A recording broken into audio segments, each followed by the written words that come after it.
Seguindo pelo bairro, mais crianças vão vendo a carreata do Papai Noel e eles vão chegando para receber suas bolas.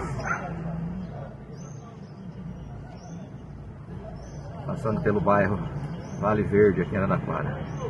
Lembrando que essa ação social foi idealizada, comandada pelo atirador Reis, da turma de 1987. E nós estamos apoiando aqui essa ação, esse ano difícil de pandemia.